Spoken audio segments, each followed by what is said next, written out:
Okay guys, last video of the week, and I promise this is going to be a short one. So the last 2 days you've worked on factoring trinomials, okay? And I call this reverse FOIL. And if you remember, on Tuesday, we worked on ones where the last number was positive. So you were always breaking this up into either both negatives or both positives, depending on this sign. Now, since the 7's positive, we use both positives, and we would put 5 and 2, because a positive times, 5 and 2. Because a positive times a positive will give me positive 10. Then on Wednesday, we made it a little more tough, and we did ones like this, where the last term was negative. Now, these made us think a little bit, because in order, remember, this came from the first, this came from combining the outers and inners, and that came from the last. So x times x, when I do the first, will give me x squared. The inners and the outers have to add up to -2.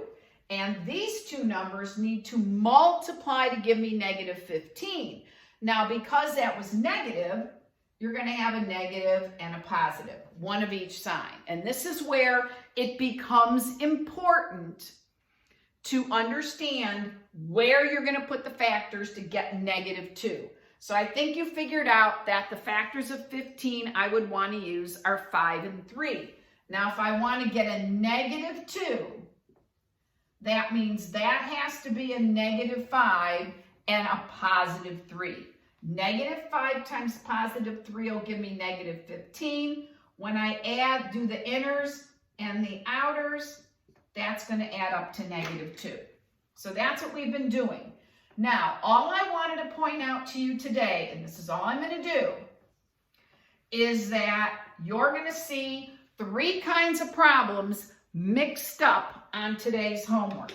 So you're going to see some like this, where those are positive. You're going to see some like this. Okay.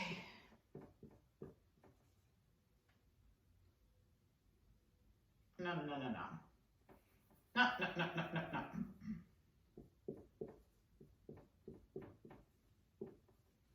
And then you're going to see some like this.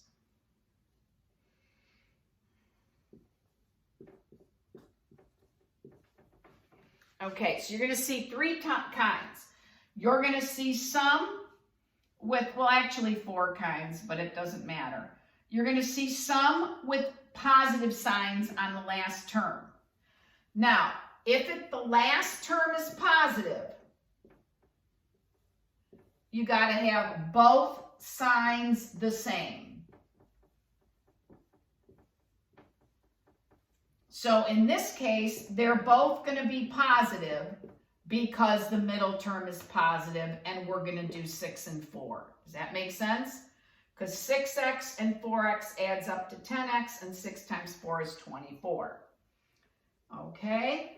The next ones you're going to see, some of the ones you're going to see, and these are all going to be mixed up.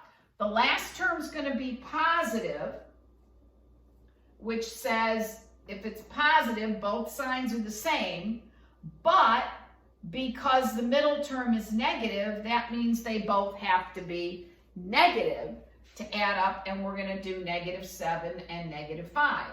-7 times -5 is positive 35, but when you add the inners and the outers, you get -12.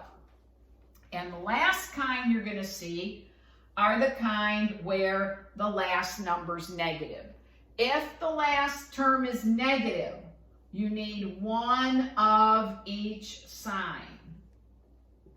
So this should tell me, because I see a -36, that I'm going to have one negative and one positive.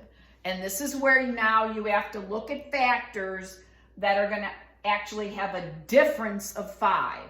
So in this case, it's going to be 9 and 4. And since I want the 5 negative, I'm going to have a negative 9 and a positive 4. Negative 9 times positive 4 will give me the negative 36. But when I do my inners, I get negative 9x. When I do the outers, I get positive 4x. And those add up to give me my negative 5x. Okay? So I just want you to be aware today that on the worksheet you have, they're going to be all, these three kind of problems are going to be all mixed together. So you're going to have to, the first thing you want to do is look at this sign of this number and say, okay, if it's positive, I need 2 of the same signs. And if it's negative, I need 1 of each sign. Okay?